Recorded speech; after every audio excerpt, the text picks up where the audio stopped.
Welcome to the Queer Witch Project, your resource for all things queer and witchy. I am Damona Peacock, a fabulous, non-binary, neurospicy, ordained queerdo with a fascination for everything cycles, symbolism, and patterns. And I am Moonkittee, your queer femme, poly kitchen witch, and proud geek. Today's topic is queer gatekeeping. Ooh. We have a lot to say on this particular topic, but Something tells me this one's a little spicy. maybe a little personal experience wrapped up into this one. Wow. But to be fair and to do this properly, what do we mean when we talk about gatekeeping? Gatekeeping is like the activity of trying to control who gets resources or opportunities and who doesn't. It can also be like intentionally withholding information or knowledge or opportunities to certain groups of people because they're not your group of people or whatever. I think that's pretty much gatekeeping is. What do you think about gatekeeping? Same. It's an idea of I don't think you belong, so therefore I'm going to keep you out. In that kind of idea, just overall, in the generalist, broadest sense of that, Yeah. and the people who are actively trying to keep people out of areas or resources or events or whatever that may be. Or knowledge, opportunities. So what are the kind of gatekeeping that you've seen within like queer communities? Probably the biggest one, and I get this a fair amount, is if you are a hetero passing couple at Pride, that you don't belong.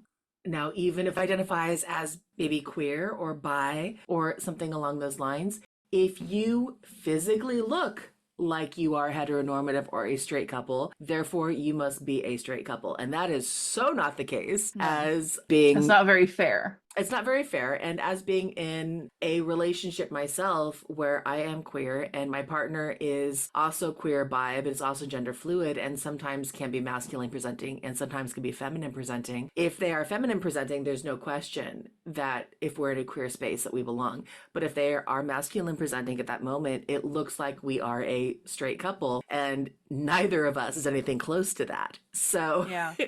it's about that appearance. So people who are judging you based on your appearance. And it goes back to what we talked about in past episodes of people, even in the LGBT community, doing that hidden B. That bisexual and pansexual just doesn't exist. You're just confused and you don't know where you are. Or you don't know who you are just yet, therefore you must be wrong.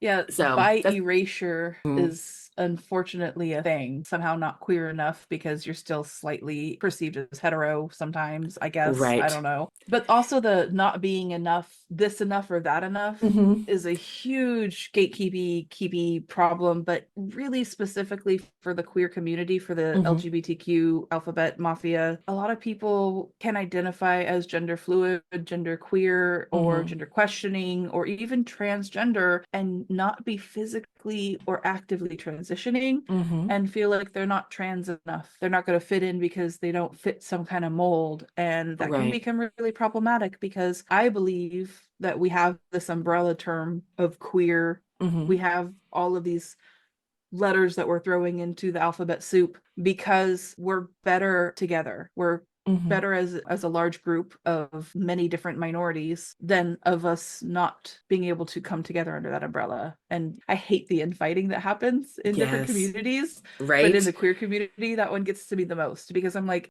you, on some level, you're queer, so therefore you understand what it's like to be othered and ostracized and bullied. So why would you then, probably because, you're reenacting your own wounding, but still don't go putting that onto other people. Like, we're all in this together. Yes. Yeah, that you're not gay enough, not trans enough. And same thing along A lot those of body lines. policing, you're not buff enough. So You're much not skinny body. enough. Yeah. You're not bare enough, or you're not twink enough. You're not enough. You're not hairy enough. I'm sick of the You're you're too not hairy. enoughs. Yeah, Just in exactly. general. Yeah. Across the board, and any situation, I think we need to get rid of you're not enough of Yeah, something. and like Because that's negating who you are. who's in the Yeah, judge's chair anyway. Like, really, exactly. come on. I think so one lesson that I learned a long time Mm-hmm. ago, slight little tangent, but I swear it has a good moral Mm-hmm. story. I was, young, mid-20s, Mm-hmm. and I got a job working for an after-school care program, and I'm out on the playground monitoring these kids playing after school, and one little cute little kid comes up and he's like, so and so and so and so won't let me play with the wall ball with them.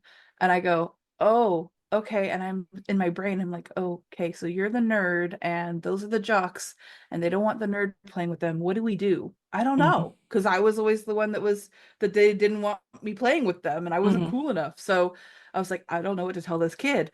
And so the person that was training me, thank God, was there. And Mm-hmm. his answer was, well, we're just going to tell them that they need to be inclusive or they won't be playing with the ball and they won't be Mm-hmm. playing with the wall ball court. If they're not going to be inclusive, they lose the privilege of playing with the shared equipment. And I just that lesson really stuck with me about importance of inclusion. Be Absolutely. inclusive. Doesn't hurt to be inclusive. I would say rarely, rarely. Yeah. But there's also, we touched on this in a previous episode of the idea of compulsory heteronormativity. That also is something, sometimes it takes a lot to break out of the stereotypes and the normativities The and the social closet. norms that you Yeah. have dealt with. There's, especially for older generations, Mhm. you might have gone through your entire life knowing that you were queer, but you felt like you had to be in a heteronormative passing relationship because that was what you were brought up in, that was what was Mhm. around you, that was everything else. And They were so the expectations laid before us. It was absolutely. what And so programming when that we received. And so, coming when you finally do reach the point, which almost every adult does, where you said, hey, I can actually be who I am and I can break free of these. So, you may have late life people who come out who are lesbian or older gay men who might have had families, who might have been married and have kids or have grandkids. And then all of a sudden they're coming out. That doesn't negate the fact that they are gay or queer or under the LGBTQIA umbrella at all, even though Yeah. they were performative heteronormative for a period Yeah. of time. And that idea of, hey, well, obviously you can't be gay because you had a whole family. That's not necessarily true in any way, shape, or Yeah. form. Yeah, I think that there's a lot of late in life lesbians who are over pretending to find fulfillment in a cis relationship, and they'll end up taking their kids and finding another late in life lesbian mom, and they Mm-hmm. build their own family together. Like, it's very common. Again, like you said, for us older generations, it Mm-hmm. was a lot harder to come out Mm-hmm. younger. I think I like to believe that we're sparing the current Mm-hmm. generations that struggle, but not always. Depending on where you are in the country, unfortunately. Like I said, Yeah. I fully acknowledge that we are in a California bubble. We can have these openness and conversations around this topic that you may not necessarily be able to get in, say, Tennessee or Mississippi or Louisiana or Alabama or some of the other lower southern states that are incredibly religious and conservative. So would you think that monogamy is gatekeeping? Not necessarily, because I think there are people who are inherently monogamous, just like there are people who Yeah. are inherently polyamorous. It is your choice and your style and knowing yourself. To thine own But self be what if true. You know what you need to do and what you need for your emotional support and structure. And if that's monogamy, then by all means, do monogamy. But what if you're in a monogamous relationship because person A is insecure, person B, who is their monogamous partner, can't be friends with people of the gender that they're attracted to? That I can get very gatekeeping. Yeah, good point. There's no lack of gatekeeping in monogamous relationships, too. It's Yeah. about healthy communication, healthy acknowledgement, and healthy relationships, which is, And what again, its own topic. And what it comes back to for me in my aged wisdom and all Mm-hmm. the things that I have learned is that we are all our own people. Mm-hmm. And because we have our own feelings, and everybody deserves to be sovereign and make their own choices of Mm-hmm. who they do and don't want to connect with. Right. Regardless, like, your experience with someone can be completely different than my experience of that same person. Mm-hmm. And so we have to recognize that everybody's going to have their own, Mm-hmm. so I think for me, it comes down to the freedom to be my own person and to make Mm-hmm. my own mistakes and to create my own successes. Mm-hmm. And your attitudes and things can shift as from day to day. Because I am currently I still identify as solo poly. I am polyamorous. I put it in my bio in the beginning, but I'm currently in a long-term relationship with one person and I only have one partner. And I've been with this person now for 7 years and I haven't had another partner. partner outside of that because I haven't felt the need for it. And my partner has another partner. So, and all three of us live in the same house together. And no, I am not dating my other's partner. We are not a threesome. We are not a throuple. Using language, that's not the way it is. If anything, we're a You're V. a hinge. We're a hinge. Yeah, A my V, partner is a yeah. hinge. We're a V. So they are the bottom point of the V, and they are dating two separate people. And it would appear that on the surface, that would look like an OPP, that we can't date other people. Just in practicality, I haven't had the need for it. I haven't had the desire to look for other partners. Should I do so, there will be communication and discussions and things like that. But I haven't had the desire and the need for that in this current relationship. But it doesn't mean I'm not poly. Just like if I'm out in the queer community, I may present looking cis, but that doesn't mean I'm not queer. So there's a lot of those things that come down to how I am perceived and gatekeeping one or another. Cover. All those wonderful idioms. Yeah. So what about gatekeeping within like witchy, pagan, spiritual communities? Yes. Bringing this back around to for me, the biggest one that I see it is in exclusionary events and open spaces and open practices. So there's closed practices, which I think is something different and kind of touch on. But I've been to several events or public rituals or classes, and whether it's unconscious or unaware, but you have to be kind of either a certain age or an activity level or a gender, or you follow a specific path to be able to participate in. Now, if it's a closed practice, I'm okay with that because I'm not part of that practice. But if you're doing something as a public event and you say everyone is expected to stand the entire time or everyone is expected to sit on the floor, that's a problem. Yeah. It's ableist because not everyone is able to stand or able to get down and up off the floor in a particular thing. Or if you have to be a certain age, outside of, say, youth rituals, which I think there is definitely a reason for an age there. If you have to be between 25 and 30, why? Is there a more specific reason why you're looking for someone? Or it's one man and your only women are allowed to participate, or vice versa, or something like that. That's where I seem to see it. One of the ones that really gets to me under that topic of gatekeeping is women-only rituals, red tent event, where they get really turfy around how to define what womanhood is, and it has to go down to you having a uterus and bleeding. Well, you know what, I was born with a uterus that doesn't bleed every time, every month, because some people have hormonal imbalances. Am I not a woman? If you've had a hysterectomy, you don't have a uterus anymore, are you not a woman? You don't have a period anymore, are you not a woman? Can I go on a little tangent? Please. They do this to exclude trans women because trans women have different bodies, and some older exclusionary radical feminists find them offensive. And my take on it is, in a patriarchal society, if we have anybody breaking any of the mold that we're placed into under patriarchy, we automatically fall within the realm of the goddess, because she needs all of us and we need her. And I think trans women need access to goddess experiences, and we need to be not excluding them. And the same for trans men. Trans men, absolutely. I'm not opposed to female-centric or male-centric. People self-identify. Exactly, but however you self-identify is where you should be going, because you're going to know who you are the best, and you're going to know which aspect of deity you are more in need of being in tune with and drawn to. So red tent events. I truly believe that we're meant to strike a balance within ourselves between feminine and masculine energies and mix them up a little bit anyways.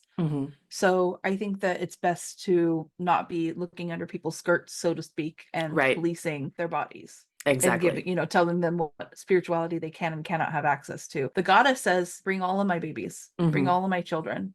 Right. I don't want someone staring down my pants to see if I do or do not have a penis. It's none of your business. Exactly. And I'll strap one on for you if you want. Exactly. I mean, am I wearing it or am I not wearing it, depending on the day? You never know. And it's no one's business but myself and maybe my partner's as to what I am or what organs I potentially present, because I know whether I am identifying as femme or not at any point in time. So red tent, that's a really good example of what I meant by public events that have exclusionary practices. Other witchy gatekeeping things that you see.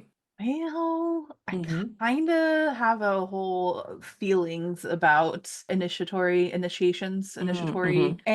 I know some people do it and makes them feel really important Hmm. and feel like they really belong somewhere and that they've really been through some shit. Because there are groups that will really put you through some shit in order to, initiate you into their practice. But it makes it inaccessible for people. It makes it unobtainable. Some people just aren't programmed. They don't have the resources. They don't have the time.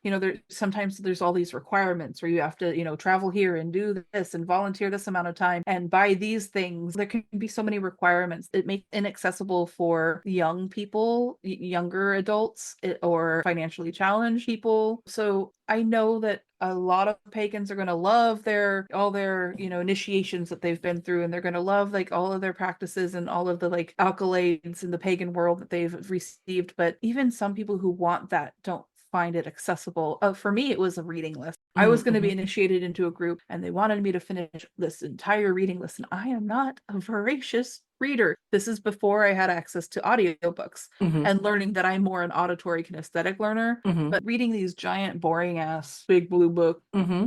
bookland, Oh it was God. never gonna. Yeah. Yeah, that makes sense. Now, on the flip side of it, is all gatekeeping bad? I think the term gatekeeping itself is not a positive term, but I think Yeah. the practice itself it's there for a reason. Because there are some things, the first thing you mentioned, closed practices. If it's not my faith or it's not my heritage, and I'm coming in seeking to make a profit out of it, you Yeah. should be keeping me out. You should be Yeah. excluding me from these practices that are centric to your heritage, your culture, other things that I am not a part of. I will never forget the white man who had a hissy fit because he wanted to do a ritual based on Harriet Tubman, Harriet Tubman, yeah. and some people of color took issue with it. I want to say Harriet Tubman, but also like as some deity, and I can't remember what the deity was. Yeah, But anyway, I don't need a cis het white dude coming and speaking on a culture that's not his. exactly. That was a big one. I remember at Yeah, PathGaeCon that one was year. But there's again that practice again. If we've known particular authors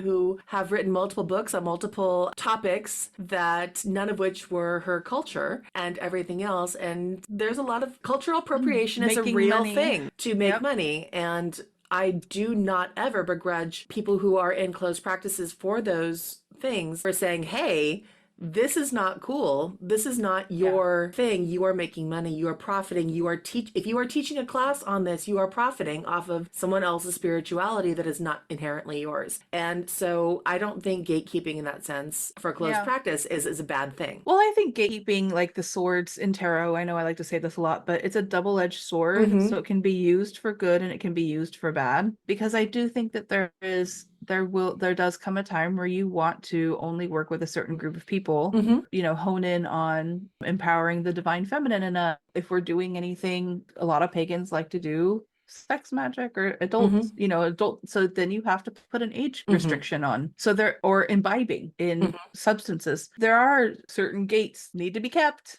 Yes. So it's not necessarily a bad thing, but it's a No. matter of what you're doing and how, and are you being Okay. accessible? And I Are you think it being comes down to problematic intent. about it? Yeah. What's the intent? Is the intent to respect, or is the intent to follow human law in the case of imbibing or minors or something along those lines? What about in non-witchy sections? But what about the gay club who doesn't want to have a whole lot of heterosexual or hetero bachelorette parties? The gay club that doesn't like having bachelorette parties. I mean, that's Yeah. another one of those. Is it gatekeeping? Is it not? There can be debates on either side of that Yeah. because A, it is a public space. And hopefully they tip well. And if you tip well and everything else, but at the same time, it can be incredibly disruptive. Disrespectful. Mm-hmm. And it can be sometimes exploitative. Yeah. So you now have a bunch of potentially heterosexual women coming in to oogle and look at all the gay boys. And Right. that can Yeah. be exploitative potentially. Yeah. So Yeah. it's really that kind of balance of, Here's what I gotta say. mhm, Go to drag brunches for your yes, bachelorette party and tip them queens. Tip them yes. queens. They'll love you. And that's the thing is, again, there's exploitative and then there's respectful. So if you're Right. going to a gay club because you don't want to be hit on by all the straight guys, which again, having a period of my life where that made so much more sense. I just wanted to go out with my girls and go dancing, and the safest place to do that was a gay club. And that makes absolute positive sense to that. Yep. Granted, I've been out dancing with our girls at the gay clubs, and you still have creepy guys coming up on you. It's gross. But it's about being respectful. I think ultimately all of this comes down to being respectful. And if you are going to drag bunches, you're tipping, it's a performance, and you're tipping that performance, you're appreciating that performance, and you're honoring that performance by paying tribute to it. Same thing at gay clubs. If they've got go-go dancers that have a tip jar, throw something in that tip jar. Make sure that you're doing something to pay for the performance that you are watching, because that is what you are doing when you are at that kind of thing. But at the same time, if someone says, hey, we don't want you doing this, Right. don't force yourself past there. Well, I paid for this, therefore I'm entitled to this. No, you're not. If you are in a gay space, you need to be respectful. If someone comes up to you and says, hey, you're being disrespectful, can you please back off? You need to say, I apologize. I'm sorry. Let me back off. And maybe it's time to go someplace else or do something else. And look, sometimes people do need to create safe spaces,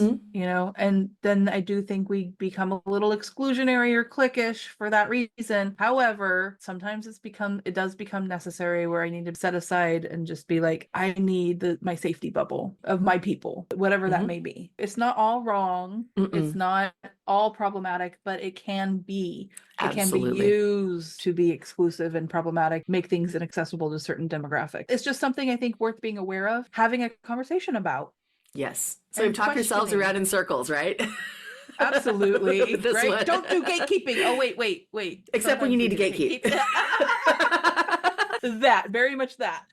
I love those double-edged swords. Exactly. No, we just have to think about it. It ultimately comes down to it. But what are your thoughts? When do you find gatekeeping to be offensive or challenging, and problematic, and when do you feel the need to make sure that it happens to ensure a safe space? I would love to hear what our listeners have to say on that. Yes. And I also just want to say thank you for listening to the Queer Witch Project. If you like what you heard or like listening to us, give us a subscription, a like, a follow, some stars. You know, whatever interaction you want to give us, we are deeply appreciative. Absolutely. And if there is a topic you'd like to know more about or an episode topic you'd like to suggest, contact us at thequeerwitchproject@gmail.com or find us on YouTube, TikTok, and Instagram with the handle @queerwitchproject. We upload every other week. And remember, queerness is a key to magic.